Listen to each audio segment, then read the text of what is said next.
un homme de télé très en vogue à son époque et que l'on a vu durant le week-end devant les caméras de télé encore. Beaucoup de Jean Roucas. Mais voilà, c'est pas ça. où on attendait, c'est parti. Je vais écouter tout le monde, c'est ce que je fais depuis quelque temps. Mais j'ai beau écouter tout le monde, c'est le Front National qui a réussi à me convaincre, pas les autres. Parce que ça va mal et c'est le seul parti aujourd'hui qui a l'air décidé à faire quelque chose.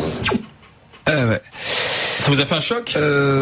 Non, parce que on est choqué quand on attend, quand on est déçu par quelqu'un que l'on admirait, ce qui n'était pas vraiment, mais c'est un peu facile de le dire aujourd'hui, ce qui n'était pas vraiment, c'était pas vraiment ma tasse de thé, le Bébête Show et les vannes de Jean Roucas. Mais au-delà de ça, il a le droit de penser ce qu'il veut et de voter ce qu'il veut. Le seul problème, c'est la dédiabolisation qu'il en vient, la banalisation avec, voilà, avec le Front National. C'est tout à fait normal. Voilà, le Front National.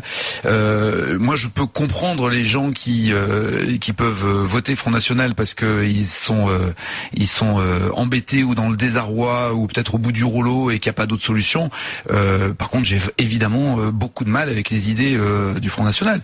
Pour être clair, je pense que ces idées-là m'empêcheraient d'être aujourd'hui à votre micro et d'avoir une vie en France et d'avoir grandi en France avec cette culture et cette langue française. C'est-à-dire que moi je suis fils d'Égyptiens.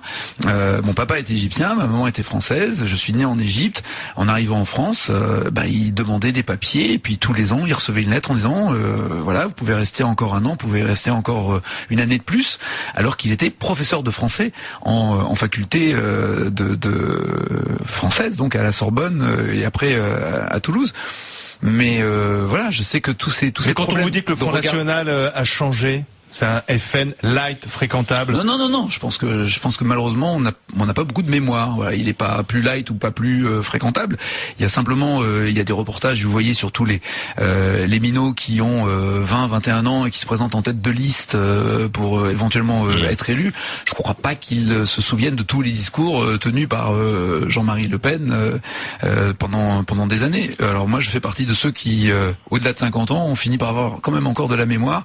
Et il y a des choses qu'on peut pas oublier, tous les détails que l'on ne peut pas oublier dans ce parcours-là et que l'on ne peut pas effacer non plus d'un coup de crayon. Ça pourrait vous faire quitter la France, le Front National, deuxième parti de France? Le Front National au pouvoir, oui, sûrement. Voilà, c'est pas une réponse? Ça l'est. On va vous faire écouter Manuel Valls au cœur de l'été. On a eu un débat qui a alimenté beaucoup les GG. C'était autour des étudiantes dans les facs, justement, avec un voile. Ouais. Je ne confonds pas des musulmans qui observent leur rite avec des femmes entièrement voilées et je souhaite que la loi qui interdit la burqa, le voile intégral sur la voie publique, s'applique. Alors débat, faut-il interdire le foulard à l'université ou pas? Le premier truc que mon papa m'a dit lorsque j'étais minot et pour bien faire comprendre ce qui se passait, c'était d'abord il a voulu que je parle mieux français qu'arabe.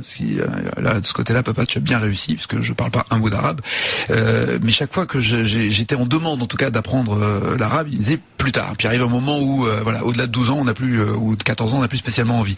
Et la première chose qu'il m'a dit, c'était qu'il fallait que l'on respecte les traditions, le pays, la culture, la langue du pays qui nous accueillait. C'est la première chose qui se passe. Et moi, je pense que le souci vient justement de ceux qui font tout pour ne pas être respectueux et qui font tout pour rester dans une espèce de communautarisme en s'isolant, en continuant de parler le moins possible français, le plus possible leur langue, quelle que soit cette langue. Ça serait valable aussi pour des Anglais, pour des Allemands. Et le signe religieux vous pose problème ce repli communautaire vient souvent aussi de jeunes qui n'ont connu que la France, qui sont nés en France, qui sont français, qui ont grandi. De leurs parents. C'est un problème de leurs parents, de l'éducation qu'on leur donne et de vouloir absolument les laisser se mariner dans ce bain-là. Et qu'ils aient envie de se balader avec un t-shirt de leur pays d'origine, avec un drapeau de ce pays d'origine et de revendiquer leurs racines, c'est parfait et c'est l'une des choses que j'ai faites, je crois, 4 fois à ce micro là depuis que vous m'avez donné la parole.